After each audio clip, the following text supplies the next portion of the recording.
I'm doing a summary of Julia's Facebook post. This is part 2. Go check out part 1 if you missed it.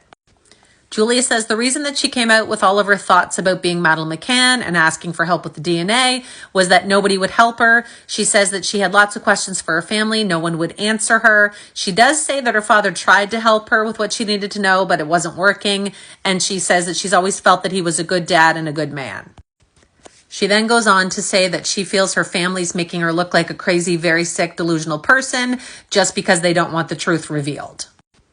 She claims that her step-grandfather was allowed to sleep in her home after the mother had already known about her abuse.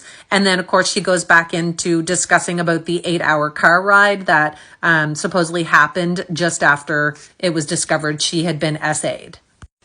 Julia says that since she started believing her mother might not be her mother, she started research about missing children. And that's when she discovered the pictures of Madeleine and basically joined all the Facebook groups about her. She says that before she started all this media drama, she had contacted lots of authorities, and she lists off all these people she supposedly contacted before she went onto Instagram. She again claims that she believes her birth certificate could be forged, and then she states that she still believes she could be Madeleine McCann. She claims that when she did the DNA test with Fia, that it was from a company called Ancestry, and Fia didn't want to give her the results for over a week. And then she's saying that when she finally saw them, it was from the DNA, I believe it was the 23andMe website, when she thought it should come from Ancestry.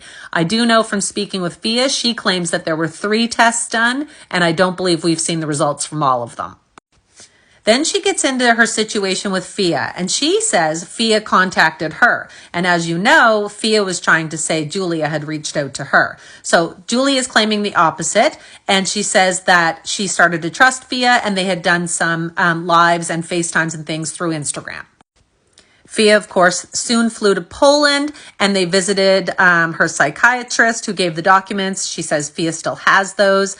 They also got on the train, and they visited with apparently Fia's daughter. And Julia says that apparently Fia has told her no one knows about her daughter, and they visited her. Then they flew back to California on March the 6th, and during her time there, she claims that Fia made her feel as though she couldn't trust anyone. She feels she was trapped in the home and wasn't allowed outside to do anything. And she says that she was verbally abused multiple times and physically abused one time when Fia pushed her into a wall after she was self-harming and told her that she was crazy and needed to be locked up in a hospital. Lots more to talk about, so head to part 3.